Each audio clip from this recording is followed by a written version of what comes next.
Señal. Listo. Saludos a todas las personas que se están conectando y nos acompañan en esta tarde, en el que tenemos a unos invitados muy interesantes que nos van a compartir sobre sus experiencias. Mi nombre es Ricardo Nugra, mediador del Centro de Arte Contemporáneo, y hoy vamos a tener un conversatorio entre algunos de los ganadores del Premio Brasil. Tenemos la participación de Carla, ganadora del Premio Adquisición. Saludos, Carla, ¿cómo estás? Hola Ricardo, bien, gracias por el espacio. Igual saludos a todas las personas que nos están acompañando ahora. Y Perfecto. saludos a Teo también. Y también tenemos la participación de Teo Monsalve, quien recibió la mención de honor. Saludos, Teo, ¿cómo estás? Hola Ricardo, muchas gracias por la invitación. Hola Carla y saludos a todos los que nos están escuchando. Genial. Bueno, muchas gracias. Les comento que el fin de este conversatorio es conocer más sobre las propuestas y de dónde nacen los intereses de los artistas que nos acompañan. En especial queremos generar un diálogo que nos permita una reflexión sobre cómo ven el campo de las artes y su papel en estos tiempos. Nos gustaría también que el día de hoy, a través de las propuestas que nos cuentan, conocerles un poquito más también de sus intereses profesionales y conocer algún detalle extra de sus procesos, como conocer algunos de esos anécdotas que han inspirado y les han llevado a producir las propuestas que nos van a presentar.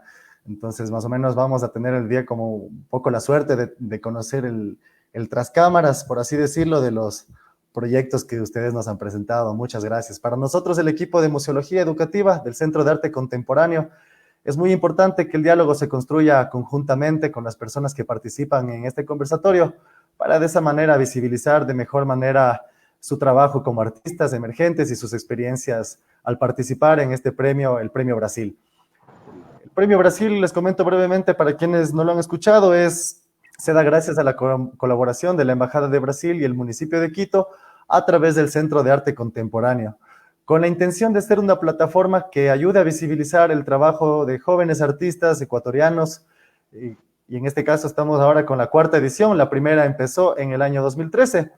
Recuerden a todas las personas que nos están viendo en esta transmisión, si desean realizar alguna pregunta al respecto a los artistas o sobre lo que estemos dialogando, lo pueden hacer a través de los comentarios, y al final nosotros los daremos lectura para de esa forma también escuchar cuáles son sus inquietudes y que nuestros invitados también puedan tratar de responder estas preguntas que nazcan.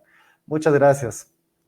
Me gustaría, antes de empezar este conversatorio, primeramente preguntándole un poco a los artistas, presentándole a los artistas y haciéndoles una pregunta. El día de hoy estamos con Carla Torres, que muchas de sus obras están atravesadas por las inquietudes de tipo social, con base a sus experiencias de voluntariado. Carla se graduó de artista visual en la ciudad de Cuenca, y me gustaría preguntarte, Carla, ¿cómo fue tu acercamiento al arte? ¿Cómo empezaste este camino? Yo estaba justo después de terminar el colegio, hice un año de voluntariado en el Oriente y cuando regresé a Cuenca estaba así súper confundida y perdida, no sabía mucho cómo para dónde seguir. Yo no sabía que artes visuales era una carrera, o sea, yo pensaba que era bellas artes como, no sé, no pensaba que era una carrera universitaria. Entonces estaba muy perdida, intenté entrar en arquitectura, no aprobé y estaba así ya al borde de la desesperación. Y una amiga me dijo, mi tía estudió en la Universidad de Artes Visuales, porque a vos te gusta dibujar y eso, ¿por qué no pruebas mientras tanto? Entonces eso fue así como que un mientras tanto, pero ya llegué y me gustó full la carrera y vi como que me iba a permitir seguir haciendo las cosas que me gustaban, que en ese tiempo igual era así mucho lo del voluntariado, lo de trabajos con grupos y eso, entonces ya me quedé y estudié artes visuales con una mención en artes aplicadas Y el año anterior me fui con una beca de la CENESID a España, hice un máster en educación artística en instituciones sociales y culturales en la Complutense de Madrid.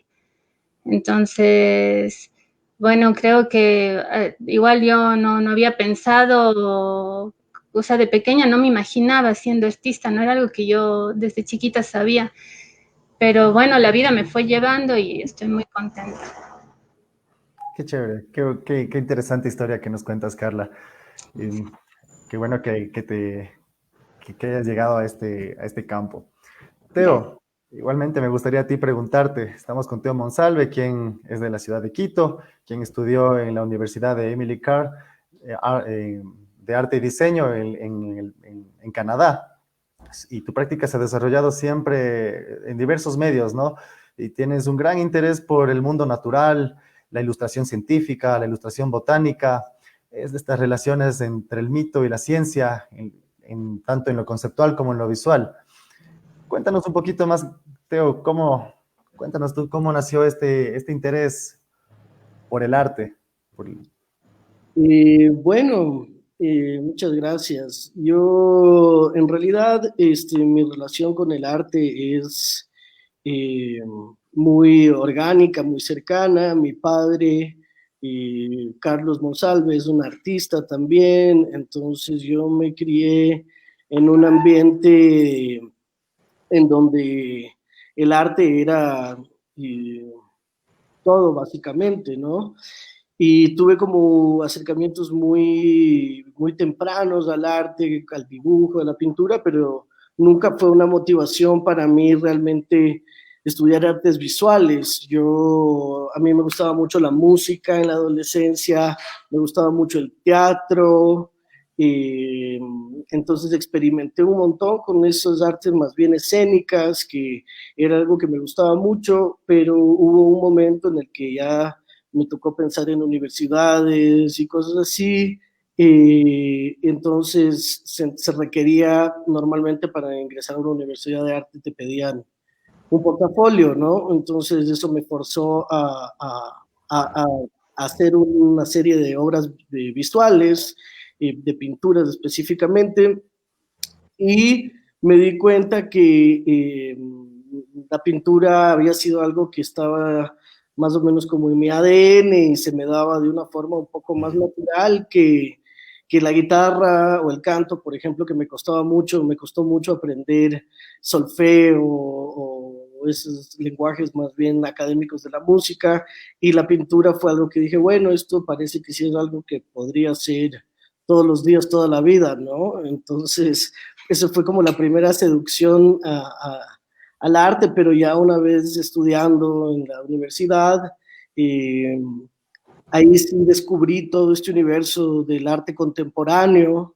que era todo un mundo nuevo para mí, que yo no conocía. El arte estaba limitado a las bellas artes, como también mencionaba Carla, o sea, yo pensaba que eso era lo único que estaba dentro del arte. Entonces sí fue un proceso largo de estudiar y de ir entendiendo los nuevos medios, las nuevas formas de comunicarse a través del arte, y en eso, en ese estudio sigo, y estoy en eso todavía, ¿no? Creo que es de no parar. Completamente. Qué interesante, sí, creo que a muchos nos ha pasado el encontrarnos con este mundo que es el arte contemporáneo y el sinfín de posibilidades que nos permite las artes, ¿no? Entonces, me parece muy interesante lo que nos han comentado los dos. Y bueno, yo quería también comentar que no, no podemos contar el día de hoy con la presencia de David Ceballos, quien es ganador al premio Residencia, por unos motivos de conexión. Sin embargo, esperamos que más tarde o más temprano podamos eh, que se junte a este conversatorio, que también va a ser muy interesante escuchar lo que nos tiene que contar David. Pero vamos a empezar de todas formas este diálogo en el que vamos ahora a conversar un poquito más sobre sus propuestas, sobre sus proyectos que tienen, ¿no? Y con quién, que nos cuenten un poco cómo, como les comentaba en el inicio, tras cámaras de las obras que nos presentaron en, en el Premio Brasil. Me gustaría empezar con Carla. con la obra que tú en esta ocasión nos participaste con la pieza, la obra artística Acuérdate de mí. No sé si podemos poner quizás una fotografía de la obra para que Carla nos empiece a contar un poquito más y nos cuente más sobre este proyecto. Ya, bueno, esta obra la realicé en el 2015. Es una servilleta que en México se usa para envolver las tortillas de maíz calientes, para conservarles calientes, y que está bordada con cabellos humanos. Si seguimos pasando, ahí les voy contando de quiénes eran esos cabellos. Sí, perfecto. La siguiente imagen.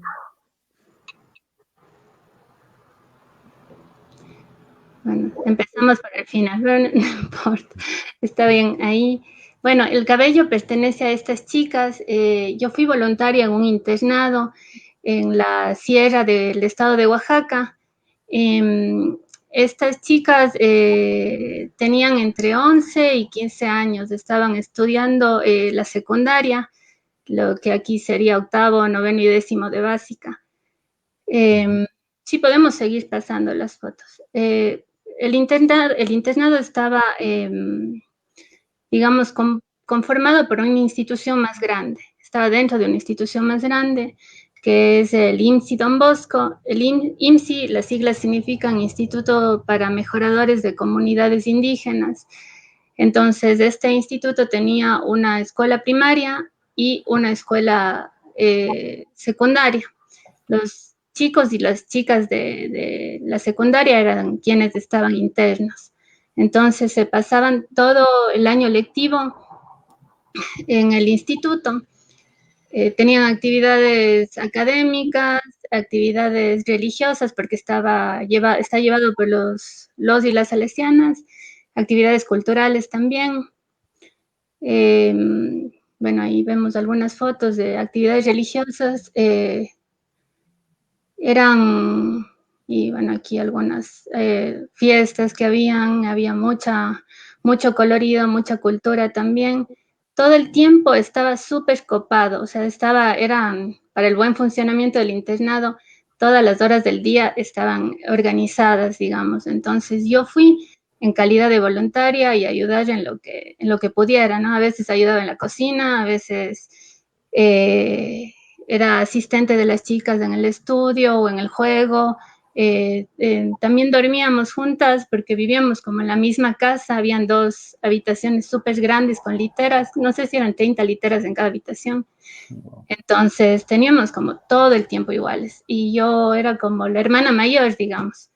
Entonces, bueno, entonces ya fue surgiendo pues la cercanía, fue surgiendo confianza, cariño, y nos fuimos así queriendo mucho. Yo al menos les quería muchísimo, no sé ellas. Entonces también había como ratos de recreo, así excursiones o pijamadas, en medio de todo. Y bueno, no todo era fácil, digamos, porque considerando la edad de las niñas y que todo tuviera horario, todo así como muy establecido, muy organizado, a veces también era un poco difícil. Estas chicas pertenecían a la etnia, bueno, a la etnia mije, pero había mucha variedad entre ellas, era un grupo bastante heterogéneo porque venían de distintos pueblos. Lo que pasa es que en ese estado y sobre todo en esa zona la educación estaba muy abandonada, los profesores llegaban, a veces eran escuelas de un solo profesor, no me acuerdo cómo se dice, pero me contaban que a veces los profesores llegaban los martes y ya los jueves se iban, entonces la educación era deficiente y por eso se hizo el instituto justamente para que ellas tuvieran una formación mejor y luego pudieran ya para su preparatoria o bachillerato seguir estudiando con más bases. Estas chicas, recuerdo que, bueno, siempre se hablaba castellano, rara vez hablaban entre ellas, también porque de pueblo a pueblo, a pesar de ser mijes todas, variaba tanto la escritura como la pronunciación del idioma. Tenían cada una su propio traje típico, digamos, su traje propio, que lo usaban una vez a la semana y luego tenían uniforme y así como ropa más casual también. Sí, podemos seguir pasando. Y luego en relación, bueno, eso era lo que yo veía, ¿no? No sé, la convivencia con las chicas, cómo iba aprendiendo de ellas, iba entendiendo también su cultura, sus creencias. Y luego algo que me llamaba muchísimo la atención era la idea esta del maíz presente en la cultura. Aquí en Cuenca también, o sea, siempre las mesas siempre en las mesas hay un plato de mote, digamos, está también el maíz, pero allá está en forma de tortillas sobre todo, aunque el maíz es la base de su alimentación, ya sea como tortillas, como tamales, como atoles, que aquí serían como coladas, están siempre, siempre presente, el maíz es un elemento fundamental. Entonces, bueno, yo iba así como viendo todo eso, intenté aprender a hacer tortillas, pero no lo pude, sino no me salía muy bien, porque tenía todo es como que yo siento que va como pegado con las personas. Hay cosas que, no sé, por más que uno intente aprender, no le salen igual, no sé. Bueno, entonces, bueno, les comentaba que el maíz es muy importante, es parte de la mitología. Ellos piensan o ellos dicen que una deidad fue quien les enseñó a los mijes a cultivar el maíz. Incluso le atribuyen al maíz sentimientos humanos, así como que está triste o que llora. Me decían que el maíz no le niegan a nadie nunca, nunca, ni se puede tirar. Es algo así como muy sagrado. Entonces, bueno, podemos seguir pasando. Y como les comentaba, siempre está envuelto. Una vez que se calientan las tortillas, siempre les envuelven en una servilletita de tela para conservar el calor. Y ahora, para esta presentación, yo me comuniqué con varias amigas de allá, de las niñas, entonces les pedí que me mandaran así fotos de las tortillas en las servilletas y me mandaron algunas que podemos ir viendo. Entonces ahí están.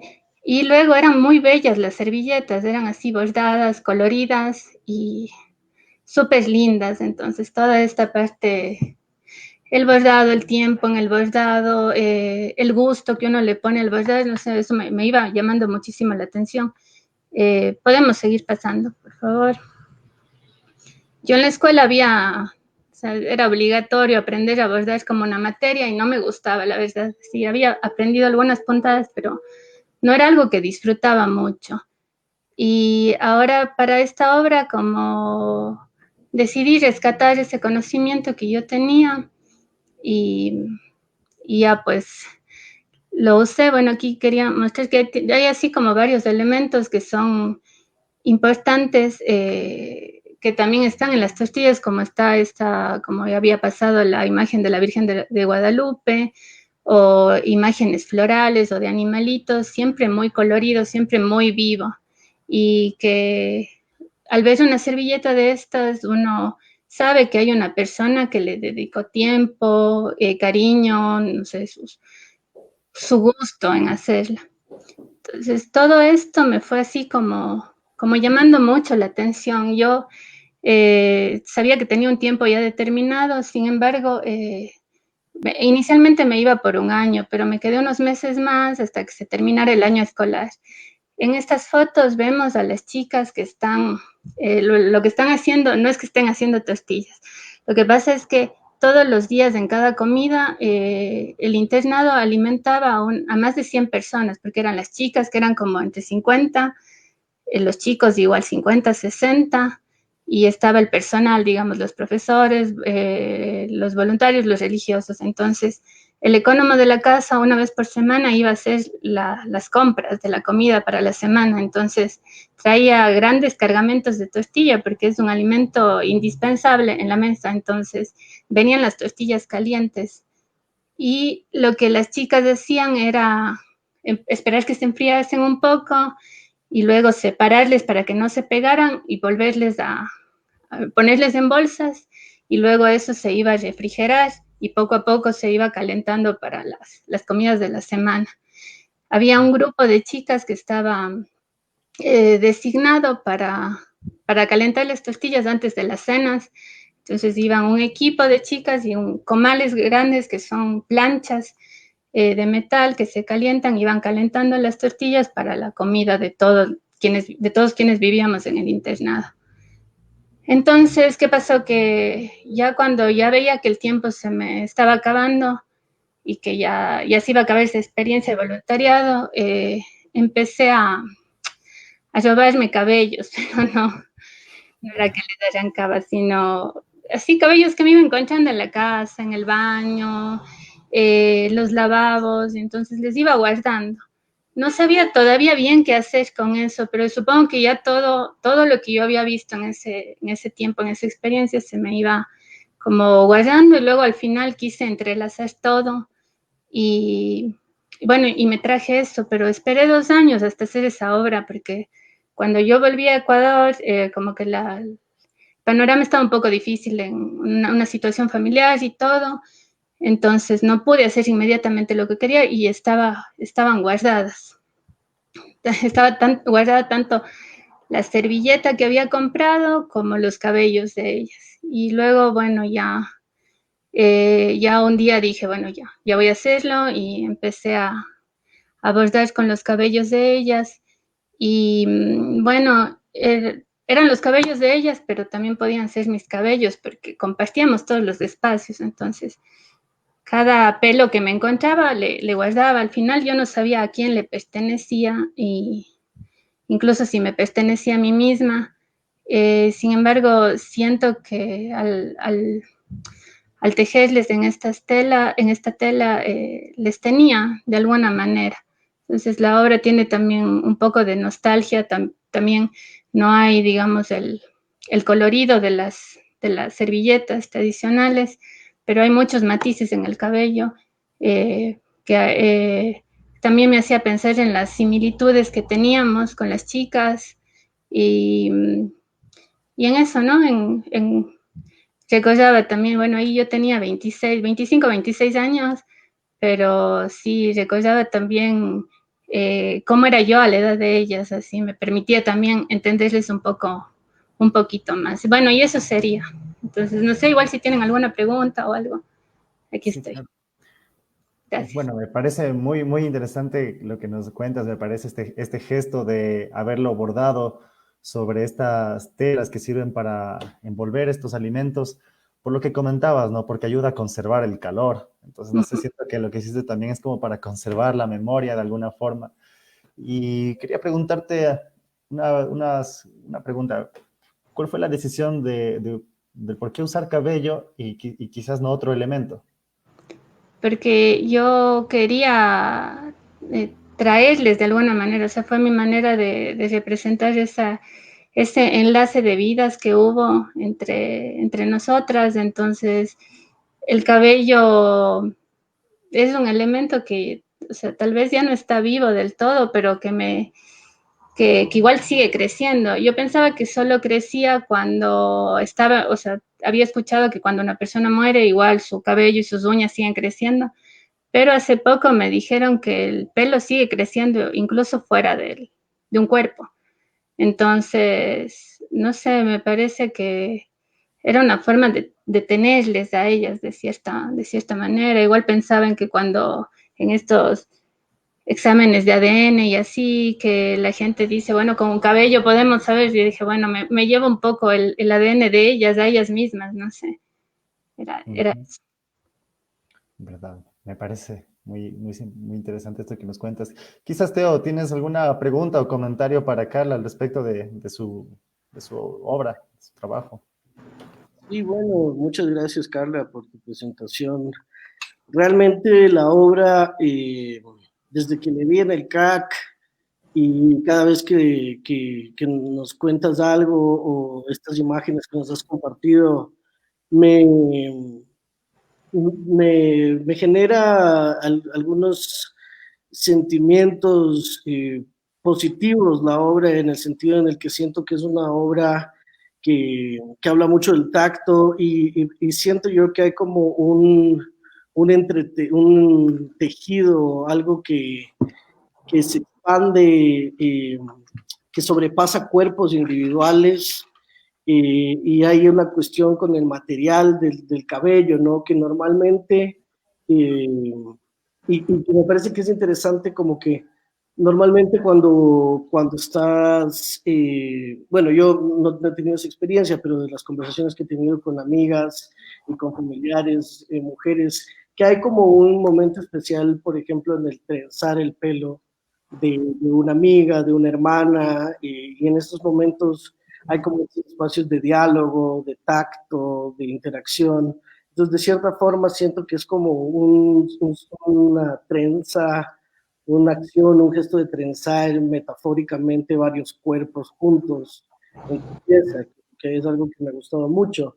Y quería hacerte una pregunta en relación a la complejidad de la materialidad misma del cabello para trabajar con eso en el bordado, y si es que habías visto alguna referencia de artistas que trabajen con cabello o algo así que te haya inspirado, si fue algo que más bien nació de ti de una manera más orgánica.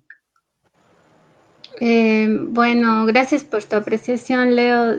Digo, Teo. Yo, sí, respondiendo la segunda pregunta primero, sí, como referentes, tengo a Mona Hatum, que había visto obra de ella con cabello, y en Cuenca también a Janet Méndez, que también tiene obra con cabello súper interesante.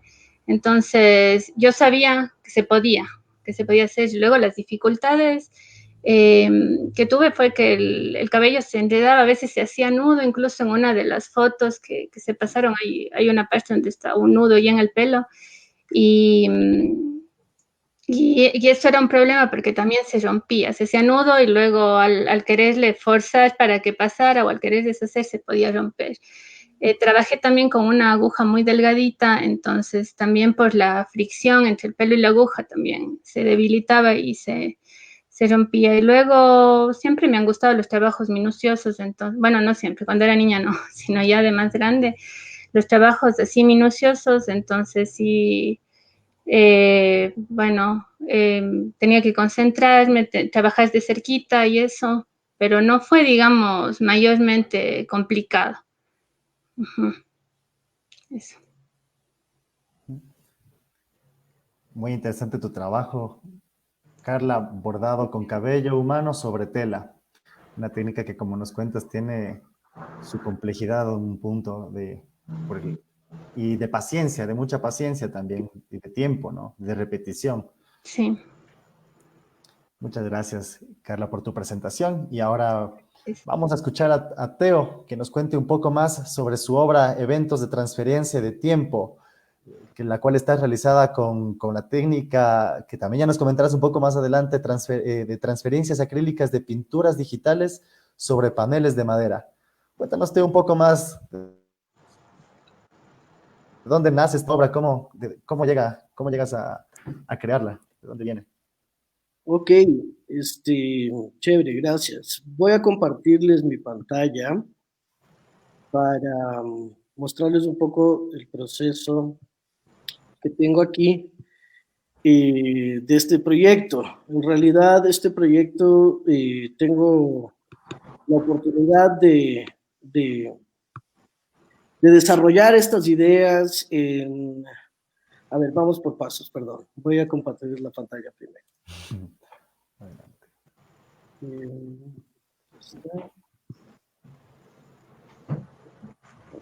Listo.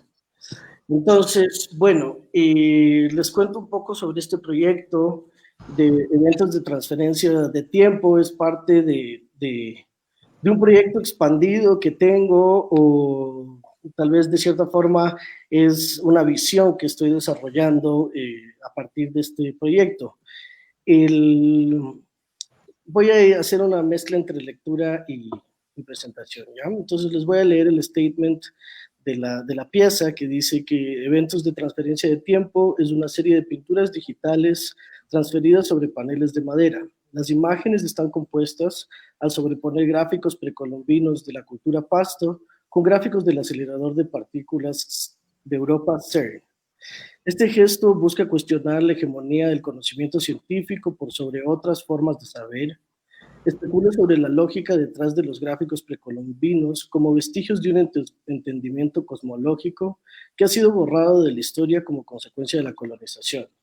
Al fusionar estos lenguajes gráficos, busco homologarlos y de esta manera revitalizar su potencial como objetos que cuestionan desde una perspectiva interseccional.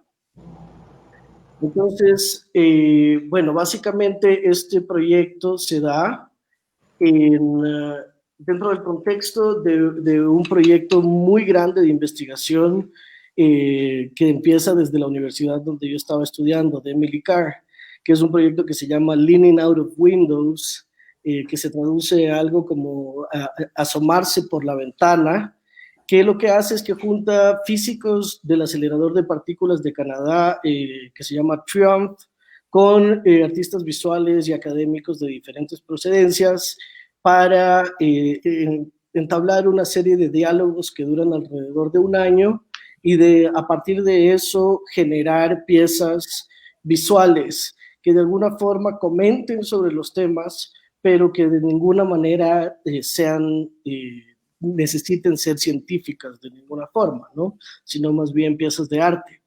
Entonces, dentro de ese proyecto, yo entablo un diálogo con un grupo específico al que se me asignó, donde trabajaba la doctora Juna Kroon, que es la chica de aquí arriba, que es una física teórica contemporánea muy joven, muy chévere, muy inteligente, y los artistas, el artista canadiense Prophecy Sun y el artista islandés Leo Stefansson.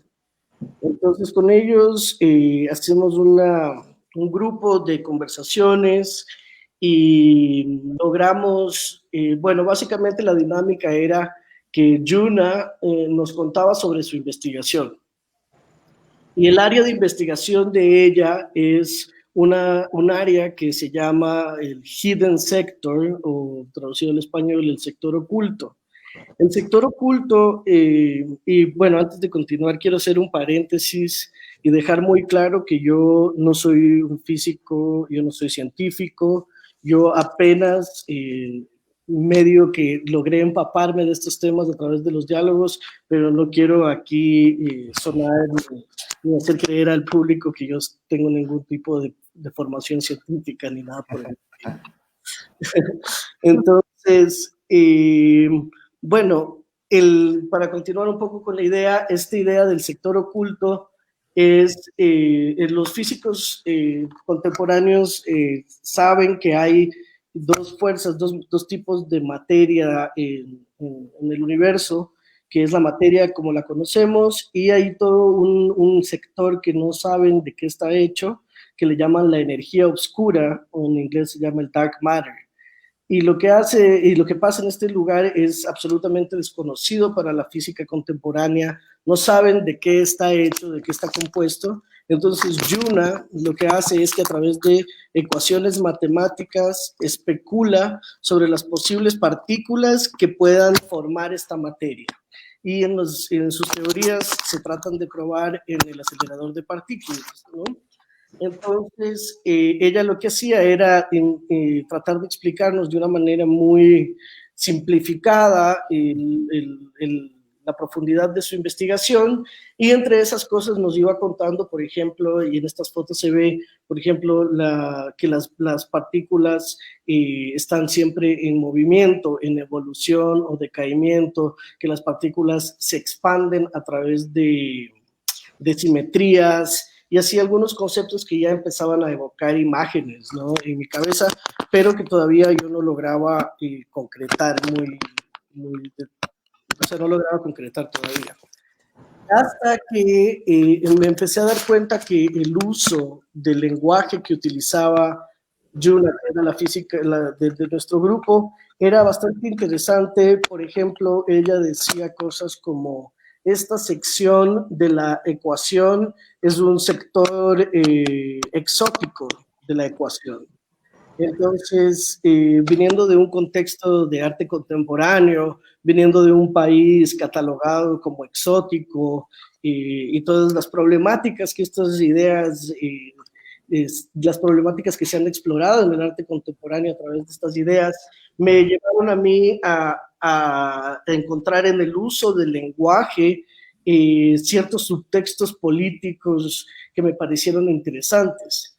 Entonces, ahí fue como la siguiente parte de la investigación, que fue tratar de mezclar estas ideas que ella me estaba comentando con mis fascinaciones personales y que están en mi investigación personal, que pueden ser el arte precolombino o el pensamiento mágico, ¿no?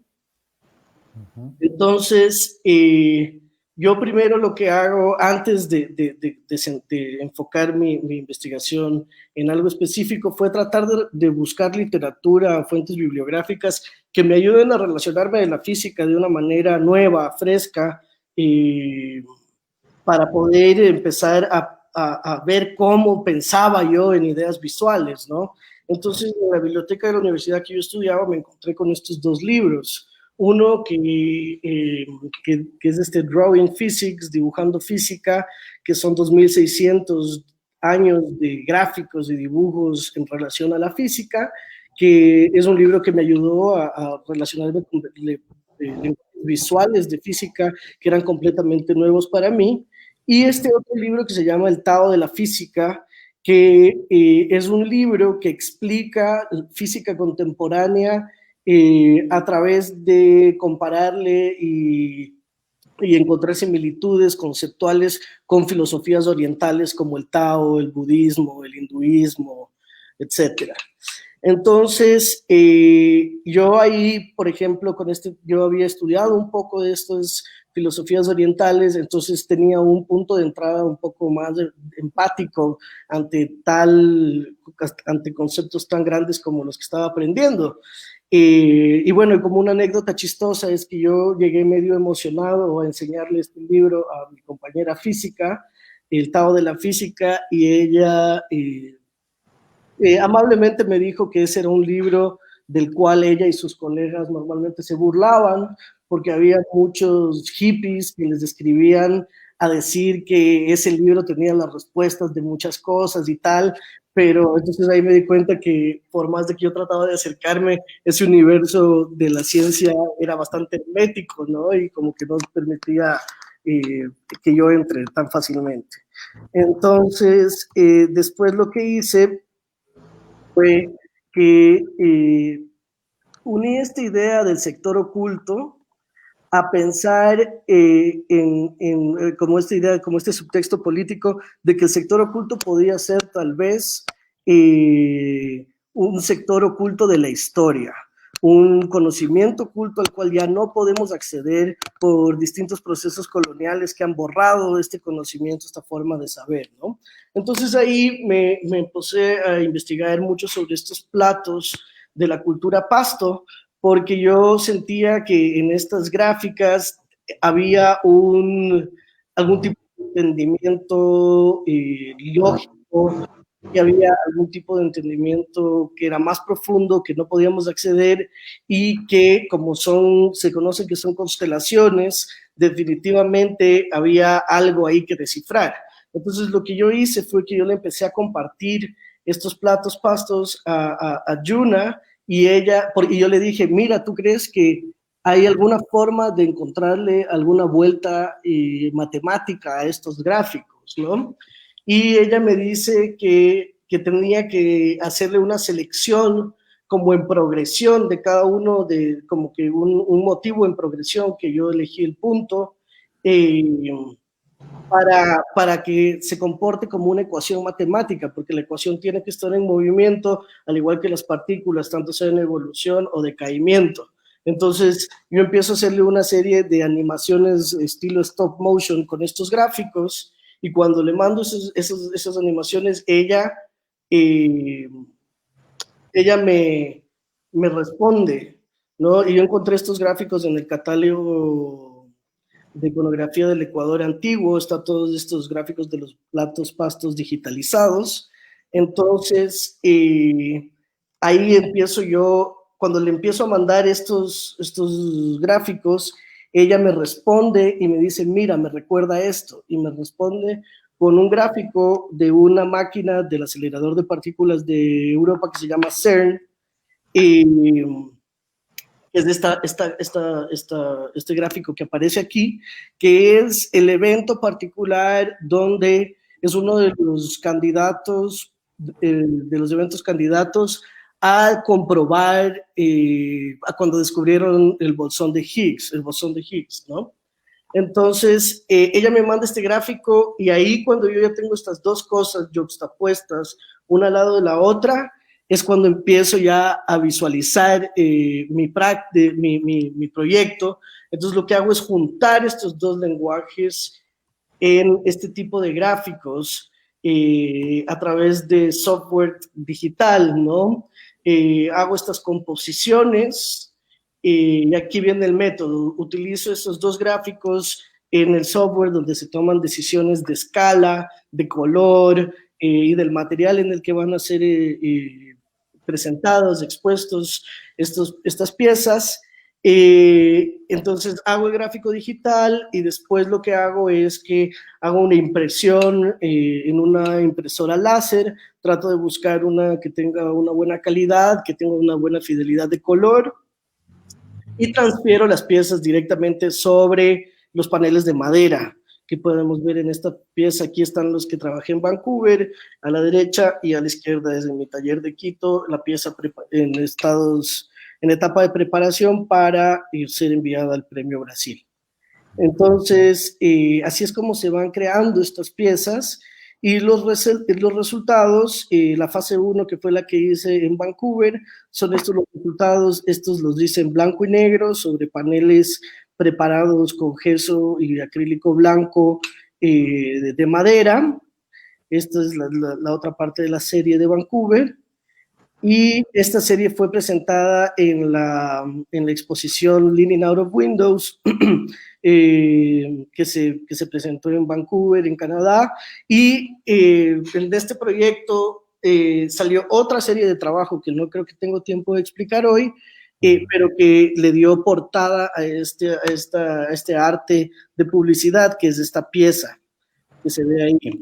Y la fase 2 es la fase que tenemos en el Premio Brasil, que ya es una expansión, una exploración más bien, que me estoy lanzando una exploración cromática y una cuestión de expansión que se va creciendo, es una obra en desarrollo.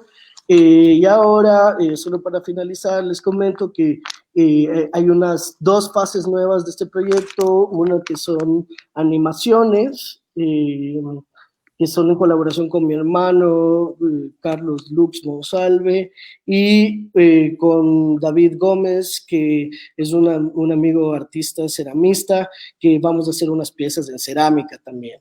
Entonces, estos son un par de detalles, y eso sería todo de mi presentación por el momento. Muchas gracias, Teo.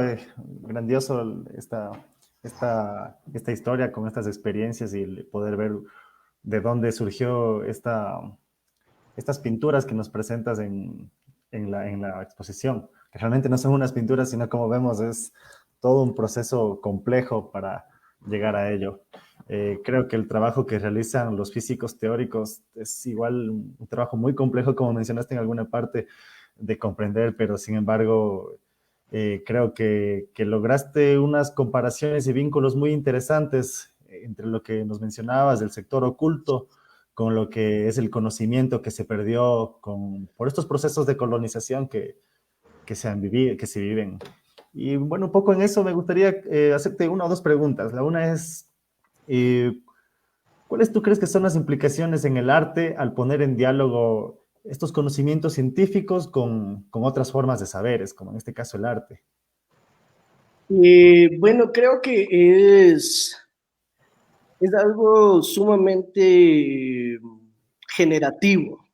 Creo que de este tipo de conversaciones salen cosas realmente sorprendentes, porque si es que pensamos, en realidad los físicos son gente muy creativa. Y son gente que los científicos, digamos, ¿no? Son gente que está pensando siempre fuera de la caja, tratando de imaginar, de proyectar cosas, al igual que los artistas. Ellos tienen las limitaciones del método científico, que a veces les restringe de ciertas formas que el momento en el que le metes a un artista que, en el caso nuestro, por ignorancia, nos permitimos imaginarnos y proponer cosas completamente descabelladas, sin método, o sea, sin un método científico me refiero, ¿no? Algo desde la sensibilidad, algo desde lo estético, desde el color, desde lo sensorial. Creo que ese tipo de combinación de mentes es bastante fértil para nuevas ideas y para nuevas formas de entender. Y definitivamente, por ejemplo, este proyecto es un proyecto en colaboración y que sigue expandiéndose en colaboración. Sigo buscando otras personas para que me ayuden a pensar en cómo presentar esto, a que me ayuden con input técnico y para conversar, que siempre es súper chévere escuchar lo que alguien más logra percibir del trabajo que uno está haciendo. Completamente de acuerdo, creo que es muy interesante cuando se generan estos vínculos. Y una segunda pregunta, solo quería ver qué piensas. ¿Tú crees que siguen estando en el sector oculto de la historia estos conocimientos de estos pueblos? ¿Se perdieron completamente o todavía, por así decirlo, se siguen de alguna forma ignorando, quizás?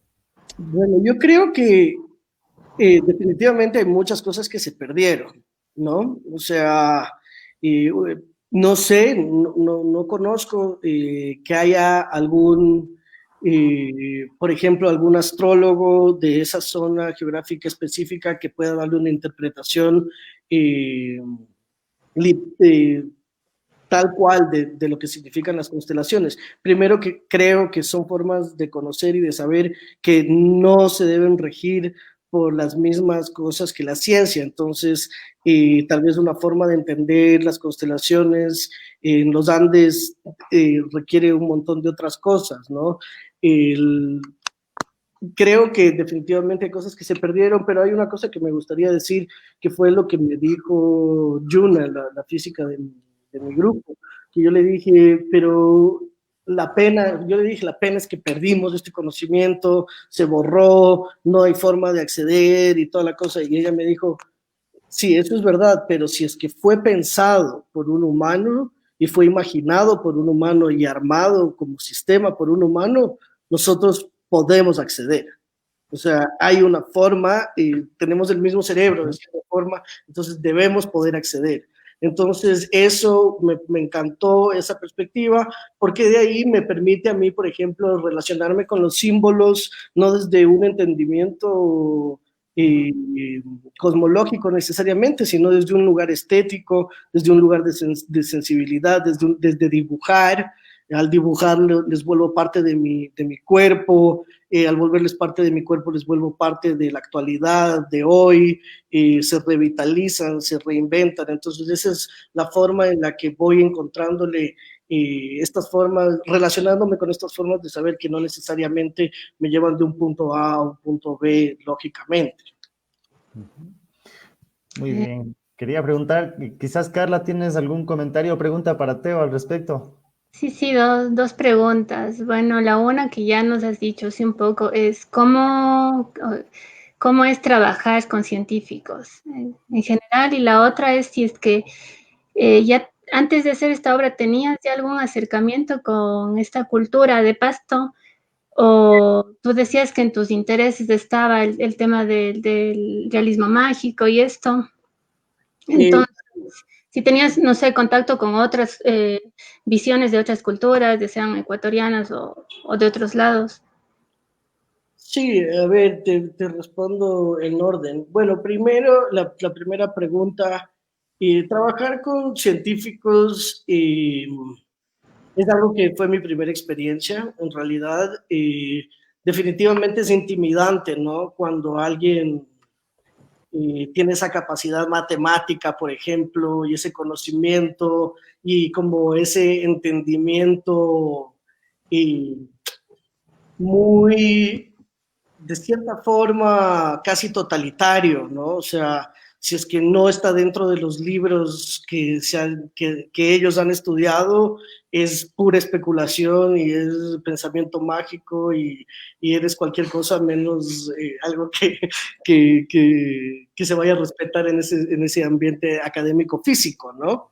Entonces, por ese lado siempre es un poco complicado, pero dentro del contexto, y yo creo que esta es otra cosa que es real, dentro del contexto del proyecto, yo creo que a todos los científicos y los físicos les gustó mucho salir de su área de confort también, compartir, y yo creo que también hay cierto nivel de intimidad, o sea, ellos también se intimidaban un poco con los artistas, porque yo era del grupo de artistas más jóvenes, pero habían artistas mucho mayores, ¿no? Con trayectorias y eminencias en sus prácticas, entonces creo que hubo un poco de esas dos cosas, pero creo que definitivamente si es que hay interés mutuo en las investigaciones, creo que puede ser bastante fructífero.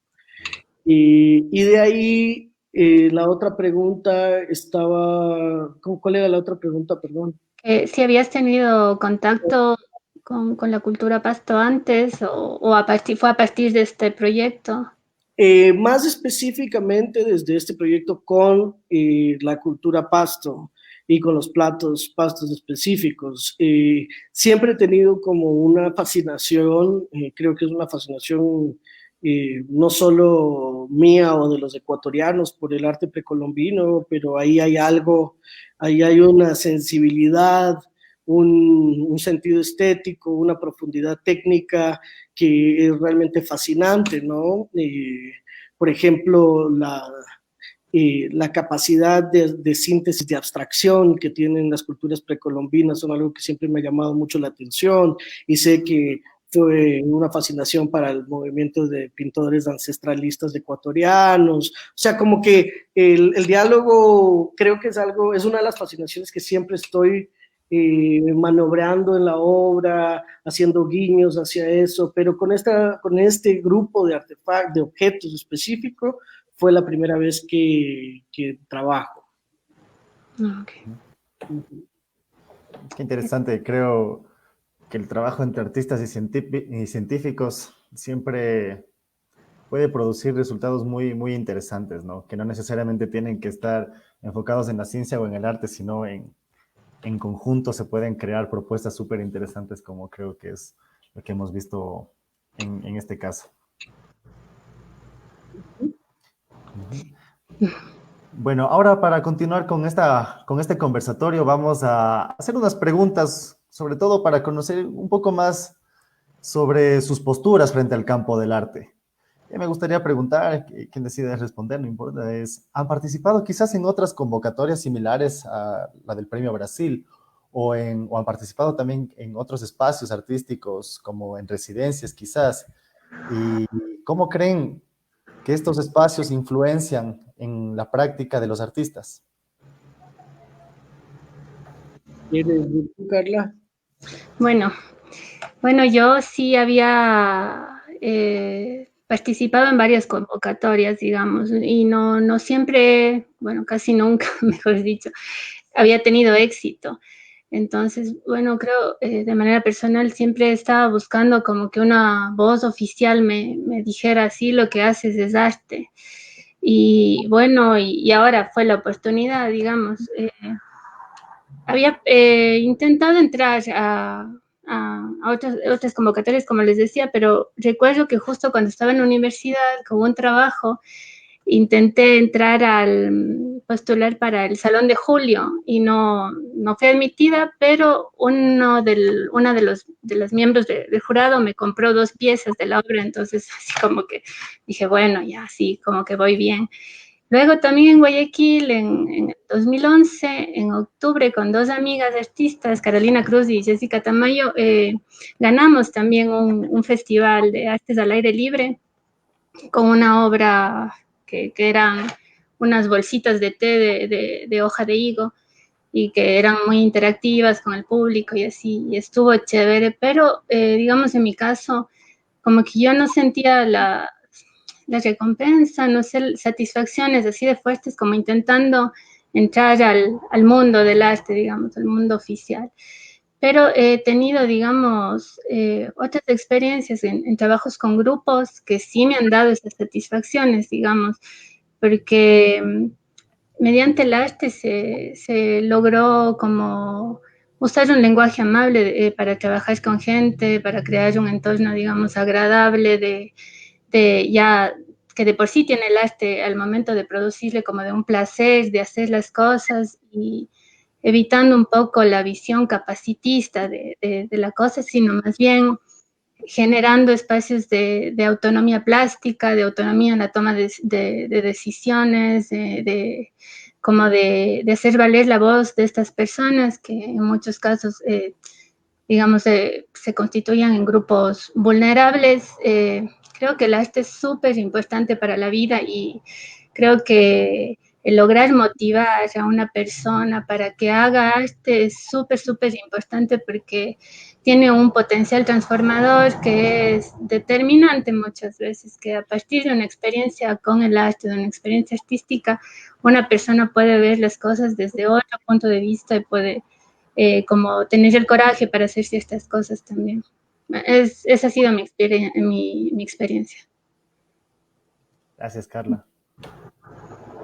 Teo, ¿qué Bueno, opinas? yo igual, sí he aplicado distintas convocatorias en distintos momentos con un índice de rechazo supremamente alto también, pero creo que, o sea, me parece sano hablar de eso y decir eso porque a veces, no sé, creo que la gente que decide estudiar arte y esto tiene como la expectativa de que porque estás estudiando o porque, no sé, te van a aceptar en todo y tal, y creo que hay artistas que son muy buenos y tienen como muy afilado como la forma de conceptualizar para distintos fondos, para distintas convocatorias, y es un camino definitivamente real en la práctica de arte contemporáneo, ¿no? Yo creo que es importante que sepamos que de todas las aplicaciones que se hacen, muy pocas son las que tal vez va a sonar la flauta, y yo creo que es parte de ser un artista profesional, el entender que la obra no va a funcionar en todos los espacios y que uno también tiene que empezar a enfocar los esfuerzos de a qué aplicas, ¿no? O sea, muchas veces tratamos de aplicar, qué sé yo, a lo que creemos que es lo mejor, pero tal vez no estamos en ese momento profesional, o tal vez queremos aplicar, qué sé yo, a un festival o algo así de performance con una pieza de pintura. Entonces, como ese tipo de cosas, como saber enfocar los esfuerzos para los contextos, ¿no? O sea, yo creo que, y debo decir, una observación que yo tengo es que el jurado del Premio Brasil de este año se notaba que o sea, yo creo que había como grupo seguramente tenían una afinidad con las obras que nosotros presentamos que de una u otra forma se conectan. Yo creo que las tres piezas que forman parte de este premio tienen hilos conductores, tienen matices de sensibilidad específicos muy presentes en los discursos de arte contemporáneo actuales, pero creo que la selección que han logrado, que se logró hacer definitivamente tiene como una voz también, si es que hace algo sentido lo que digo.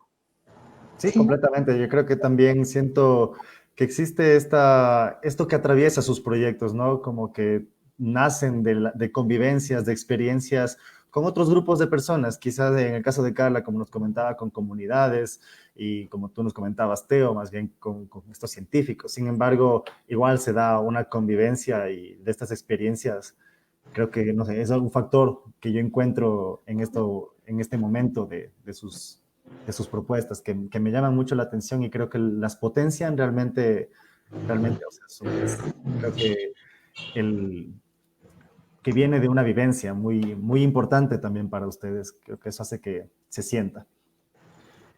Ahora quería preguntarles un poco también sobre cuál es su percepción de la experiencia artística en el medio actual del arte.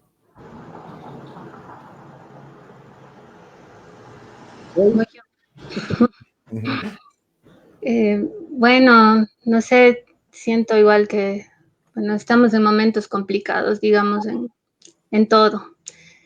No sé, yo no, desde mi punto de vista, yo no tengo nada claro ahora, no sé cómo vengan las cosas, pero siento como que el mundo está pidiendo acciones más colaborativas y sería muy interesante hacer este tipo de cosas, como las que nos comentaba Teo, o sea, no sé, instituciones que se unan con otras o gente que viniendo de diferentes áreas se junte para hacer cosas, para encontrar salidas a los nuevos retos que nos están viniendo. También en cuanto al, a lo digital, a las redes sociales y a todo, siento que también hay como mucha información que podría ser muy útil y muchas maneras de comunicarse también en lo que dure esto o quién sabe si después de esto también, no sé, hay bastante acceso para las personas que lo tienen eh, de recursos, no sé, de ideas que se plasman, no sé, como fuentes de participación. Sigo muchas cuentas en Instagram, que así de varios museos y cosas, y veo que hay así como mucho interés por llevar el arte a la gente, por atraer públicos, por motivar. Me parece muy importante, pero por otro lado también están las brechas, las brechas sociales que hay en cuanto a la tecnología también, al acceso, entonces también se debería pensar por allí cómo hacer con la gente que se va a quedar más aislada, o desde el arte, como artistas, como instituciones culturales también, qué se va a hacer con esa población que me atrevo que Ecuador será la mayoría. Eso. Gracias, Carla. Teo, ¿tú qué piensas al respecto? Bueno, estoy muy de acuerdo con lo que dice Carla. En realidad, sí creo que, bueno, creo que desde hace algunos años también hay como un enfoque fuerte desde la Academia del Arte en prácticas sociales, ¿no? Y creo que es un momento súper crítico y necesario en el cual toda la creatividad se va a necesitar usar. Entonces creo que el arte como tal es súper necesario en la actualidad y si es que se quiere va a ser más necesario a futuro. No solo, y hablando de arte, no solo refiriéndome a la producción individual de los artistas, sino arte como un ejercicio creativo para ver cómo se puede ayudar socialmente en esos sentidos, o sea, utilizar todos esos cerebros que se han estado formando académicamente, que han estado estudiando lenguajes estéticos, sociales, históricos, y que se pongan en práctica de muchas formas. Eso creo que por un lado.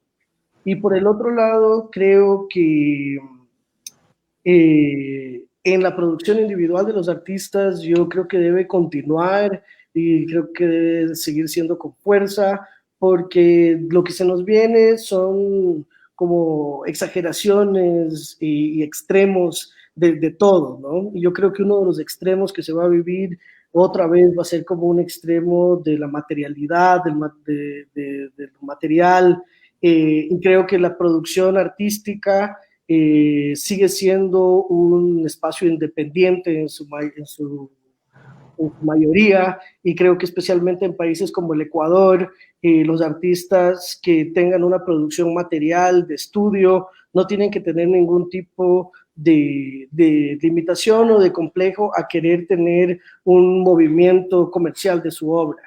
Creo que los artistas deben empoderarse y profesionalizarse en ese sentido, utilizar todos los medios de tecnología que tengamos para seguir produciendo y compartiendo estos objetos, porque dentro de toda la producción masiva actual del capitalismo, digamos, estos objetos siguen siendo cosas hechas por gente que ha estudiado, o no necesariamente ha estudiado, pero que tienen capas de emotividad, de sensibilidad, de conexiones con otras cosas, y que siguen siendo como este refugio para el pensar y el hacer grupal e individual, y creo que se debe reforzar eso también.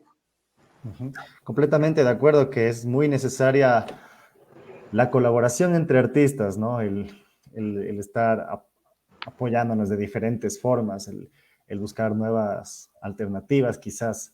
Pero sin embargo, me gustaría saber un poco también cuál creen que es el papel que deberían tener las instituciones en el arte. Esa pregunta es difícil y siendo en el medio, bueno, a ver, pongámosle en palabras sencillas, o sea, el país tiene una crisis terrible de corrupción y todos los medios están como muy eh, debilitados por un lado económicamente y siempre como complicados de articular de manera efectiva tal vez las necesidades de un gremio tan grande como los artistas. Entonces, realmente yo no tengo una respuesta sobre cuál debería ser el, Papel. el rol, porque creo que tal vez es muy pesimista mi visión, pero no estoy como muy acostumbrado a tener esa presencia fuerte desde la institucionalidad en la producción artística. Entonces, ¿cuál sería el rol? Hay muchísimos roles que debería cumplir, pero ahorita como uno específico y no sé, tal vez lo que hacen ustedes con estos canales educativos me parece que es algo bastante importante, la difusión educativa y tal vez llevar, tomando el comentario que hizo Carla también, tratar de llevar estas iniciativas fuera de la ciudad, tal vez llevarlas a espacios más rurales, llevarlas a distintos lugares de la provincia. Yo creo que desde la institución cultural nacional debería reforzarse la cultura y el arte en todo el país y descentralizarnos un poco. Creo que eso es lo más importante. Completamente de acuerdo contigo, Teo. Y Carla, cuéntame, ¿tú qué crees al respecto sobre cuál crees? Coincido mucho con Teo también. Y también, sobre todo en lo de la educación, creo que ahorita es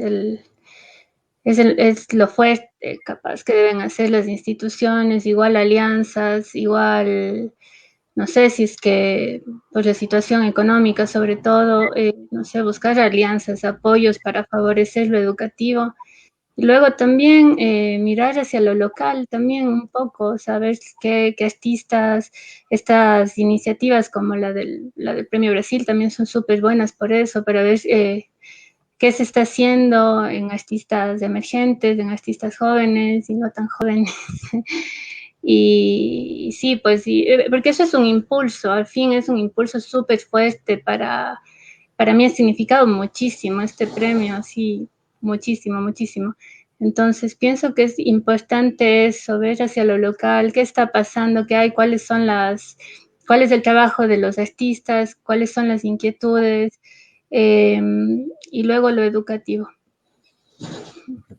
Qué bien. Bueno, y un poquito como para ir finalizando, antes de responder las preguntas y comentarios que la gente nos ha hecho a través del chat, quisiera preguntarles a ustedes cómo se posicionan, qué significa para ustedes ser artista o un artista emergente, quizás en el contexto actual del arte contemporáneo.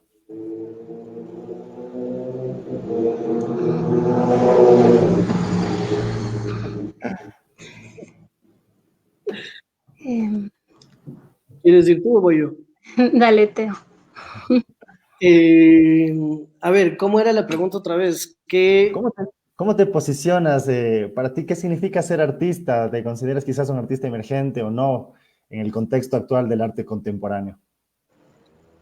Bueno, lo de artista emergente me gusta la idea más que nada porque siento que Pienso que mi práctica como tal es emergente. O sea, yo me estoy empezando a tener pistas más claras sobre lo que hago, ¿no? Creo que recién en este punto que de mi carrera estoy teniendo como ideas un poco más claras, entonces en ese sentido sí siento que mi práctica profesional, lo que estoy haciendo está emergiendo, está empezando a llegar a puntos de madurez un poco más reconocibles tal vez que antes, ¿no?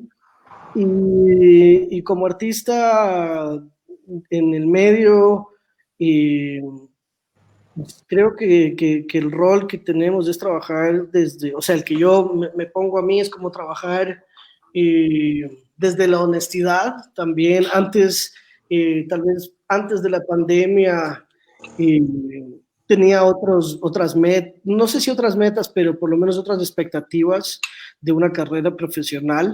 Y ahora creo que esas ciertas cosas como que se han movido y ha quedado lo fundamental, lo esencial, que es tratar de entender el mundo, el momento actual a través de imágenes y de ejercicios visuales y conceptuales que me permitan navegar esta realidad, ¿no? Eso es básicamente. Gracias, Teo. Sí. Carla, ¿qué piensas? Bueno, yo como y a partir del premio, sobre todo así como que siento una responsabilidad de hacer cosas, porque yo como que he dejado mucho de producir, digamos, como ideas que se han quedado ahí pendientes, anotadas o que me están dando vueltas, pero que no las he hecho, entonces siento que es el momento de hacer. Eso por un lado, y luego sí, totalmente, sí, yo recién ahora siento que emergería también mi carrera, eh, también con la base de los trabajos anteriores y de las experiencias, pienso que es muy importante también como darle valor a las cosas que hago, porque para mí eso fue como un llamado de atención, digamos. El premio fue un llamado de atención y como una inyección de vitalidad, así para que hiciera cosas como artistas, para que me la crea más, digamos. Eso. Genial, muchísimas gracias. Ahora vamos a leer las preguntas que que nos hizo el público a través de los comentarios. Tenemos una pregunta de Verónica Hidalgo. ¿Qué te hizo escoger esta obra para presentarla para el Premio Brasil? Esta pregunta es para ambos. No sé, quizás empezamos con Teo. ¿Quieres respondernos qué te hizo escoger esta obra? Bueno, en realidad no fue tanto como que escogí la obra como que estaba haciendo la obra. Yo estaba en un proceso de producir esta obra, era como una siguiente fase de lo que había empezado en Canadá.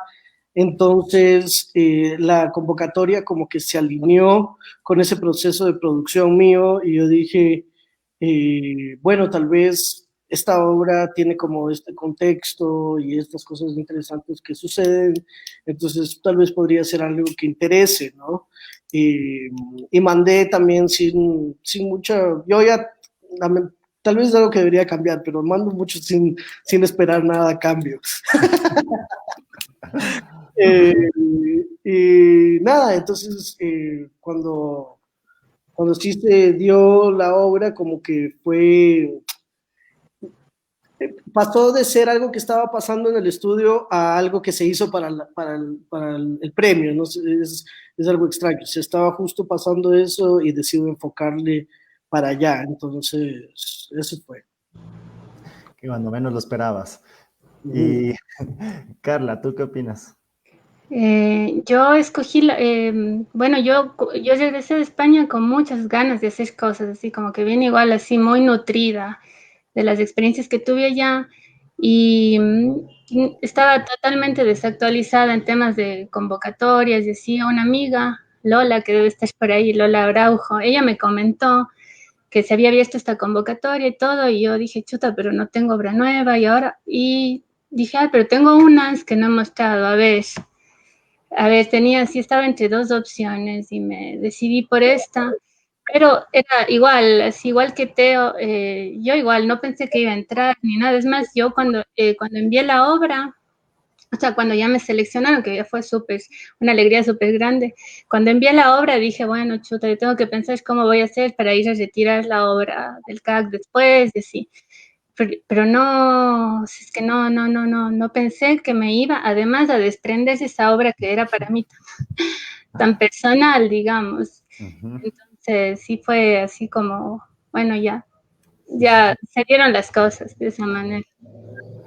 Wow, sí, no lo había considerado, pero es verdad, esta obra que hiciste la debes sentir muy, muy personal. Y a pesar de que para todos nos parece muy llamativa, pero para ti tiene este componente de la memoria quizás. Sí. Eh, Otra pregunta tenemos de Cata Guamán. ¿Por qué y para qué formar al público en arte contemporáneo? Igualmente para los dos. Eh, bueno, yo creo que el arte contemporáneo no es algo que pasa en Ecuador. O sea, el arte contemporáneo es una forma de pensar global. Es un discurso, es un espacio, me atrevo a llamarle un universo propio que está ahí y que si es que uno quiere participar en a nivel internacional o a nivel nacional, como en una plataforma como el Premio Brasil, es importante saber en qué universo estás navegando. Entonces, en ese sentido, creo que es primordial que tener una formación de arte contemporáneo, entender los lenguajes, entender los linajes, las trayectorias, la historia, para tener un punto de partida.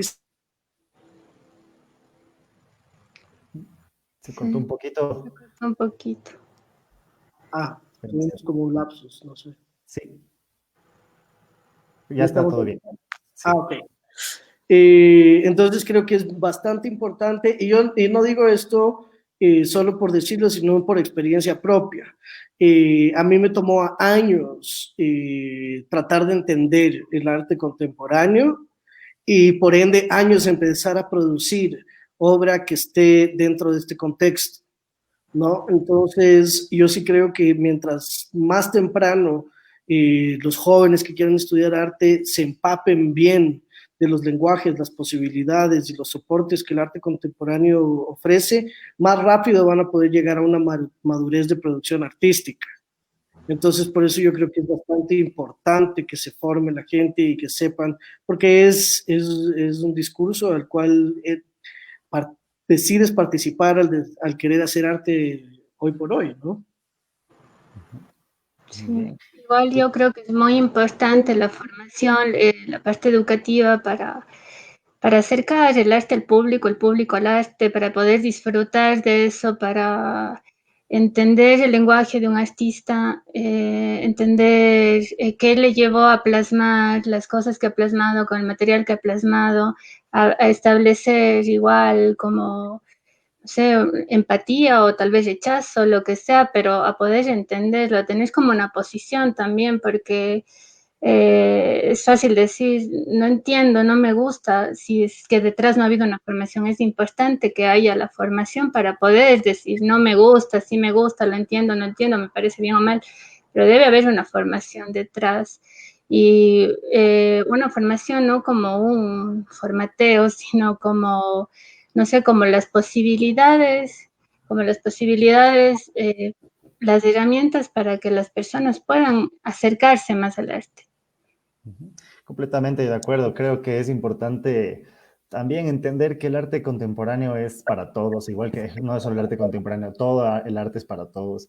Y hay que a veces entrarle, ¿no? Atreverse a ir a ver a presenciar estas obras, porque realmente ahí uno se puede dar cuenta que, que, que, que no hay estas barreras realmente que se han construido de alguna forma al estereotipar al arte contemporáneo como algo quizás muy, no sé, excéntrico, pero no, más bien creo que las posibilidades que tiene el arte contemporáneo son muchas, como dijimos en un inicio, y por lo tanto, más bien hay que abrirse a estas experiencias. Y bueno, tenemos una otra pregunta de Verónica Hidalgo. ¿Sienten que la pandemia ha cambiado o ha influenciado su producción, creación artística?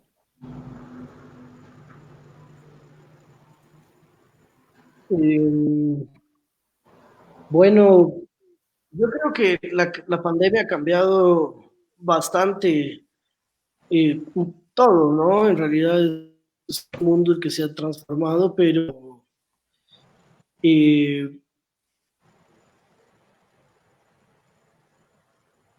Tal vez tuvimos un pequeño corte. Mm,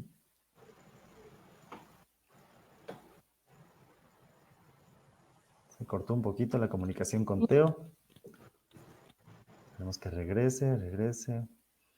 Bueno, mientras esperamos que se reactive la conexión con Teo, te escuchamos, Carla. Hola, Teo, perdón, se perdió un poquito la comunicación. sí, ahí estoy. Ahora sí. Eh, sí, no, lo que decía es que, bueno, la pandemia, en mi caso personal, a mí sí me paralizó mucho al inicio, me dejó muy confundido, creo que todavía sigo tratando de aclarar las ideas en mi cabeza y creo que no sé si le pasó a todo el mundo, pero seguramente algunos artistas nos cuestionamos toda la producción material, todo lo que hacemos, si es que vale la pena, por qué lo estamos haciendo, de qué sirve seguir eh, llenando de objetos del mundo y todas estas preguntas que son fundamentales e importantes, ¿no? Y si es que no vamos encontrando nuestras propias respuestas para esas, es difícil de continuar. Eh, pero creo que también ha sido como a mí me ha hecho reflexionar mucho sobre muchas cosas, por ejemplo, la calidad de los objetos que produzco, la manufactura que va dentro de esos, formatos, soportes, cuándo utilizar pintura al óleo, cuándo más bien dedicarme a algo que me quedo solo en dibujo. O sea, sí me ha hecho replantearme un montón la producción material en todo sentido. Eh, pero también tengo que ser honesto, me ha abierto muchas puertas de pensamiento hacia, por ejemplo, utilizar los soportes digitales y virtuales para promocionar la obra fuera del Ecuador. Eh, Me ha hecho pensar en, creo que ha cambiado mucho todo, o sea, pensar en nuevas formas de exponer, de difundir la obra, y claro, todas esas cosas, o sea, estoy actualizando mi página web y crees todo ese tipo de cosas que creo que son necesarias en este momento. Completamente. Carla, Sí. ¿tú qué Bueno, opinas? pues igual con la pandemia, preguntándome así aún más cuál es mi propósito en la vida, así como he tenido como así mucha crisis también en cuestiones de propósito, de qué hacer. Eh, Tenía la intención de ponerme ya como de tener un espacio de taller y justo fue lo de la pandemia, entonces como que eso se paralizó así un poco más. Eh, Nada, las cosas que ahora estoy haciendo así una obra que igual tiene que ver un poco con esto, con el propósito, también con el desgaste. Y nada, en la casa, haciéndole en la casa, pero sí, o sea, sí esta situación mundial me ha llevado a cuestionarme muchas cosas también y sí va a influir mucho en lo que haga de ahora en adelante. Como han comentado, realmente ha tocado replantearse algunas cosas y expandir otras ideas que se tienen, ¿no? Como lo que estamos haciendo ahora en este momento, el, se ha permitido, pero de alguna forma, estos nuevos espacios, por así decirlo, estos espacios virtuales. Y bueno, ahora sí, vamos a ir cerrando este conversatorio, este primer conversatorio con artistas del Premio Brasil, que sin duda, eh, espero a todos nos haya resultado interesante y enriquecedor escuchar de los artistas mismos estas posiciones, sus experiencias. Y para finalizar, únicamente quisiera agradecer a toda la audiencia que nos ha escuchado, que han participado y despedirme agradeciéndoles y también dándole un momento a cada uno de los artistas para que igualmente se despida, nos cuente a lo mejor una pregunta, conclusión, también nos inviten a cómo buscarles en sus redes sociales o en su página web si tienen, para poder conocer también un poquito más de su producción y en qué se encuentran. Bueno, Cualquiera me de los dos, despido si yo quieren. primero. Nada, Está bien. agradecerte a ti, Ricardo, y a todo, al CAC, a Estefanía, José, a Teo, también a David, que aunque no estuvo hoy, también le agradezco mucho, le felicito por su obra. Darles las gracias. A mí no me van a encontrar mucho, tengo así como poca obra publicada, pero en redes sociales estoy como Carla Torres Arévalo.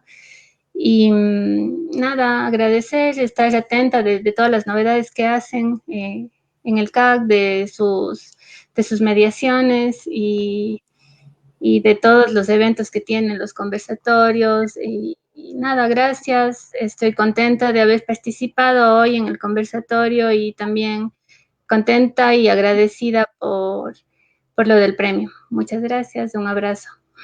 Gracias, Carla. Teo. Sí, bueno, igualmente no queda más que agradecerles mucho por todo, a todo el equipo. Ha sido muy chévere conocerles, entablar el diálogo. Y definitivamente ha sido muy chévere, fue muy chévere ver la exposición entera, ver lo que este, esta perspectiva del arte emergente. Muchas gracias y felicitaciones también a Carla y a David por sus obras, me gustaron mucho. Gracias. A toda la gente que nos está escuchando, muchas gracias.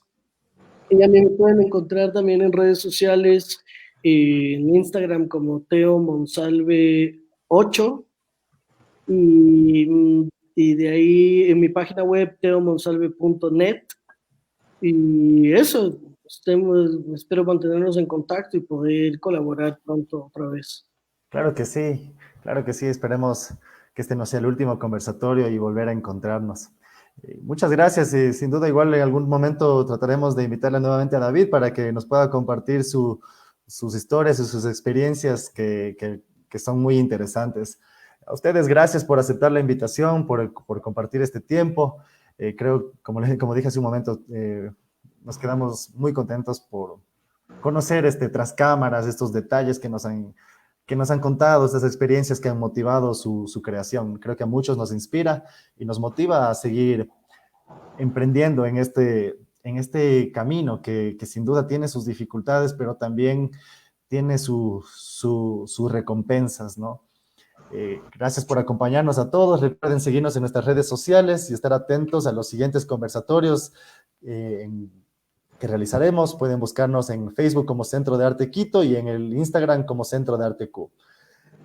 Nuevamente, muchas gracias, Teo. Muchas gracias, Carla. No olviden acompañarnos las próximas semanas en nuevos conversatorios. Y gracias. Hasta una próxima. Pasen muy bien. Hasta luego. Qué gusto. Chao. Muchas gracias. Gracias.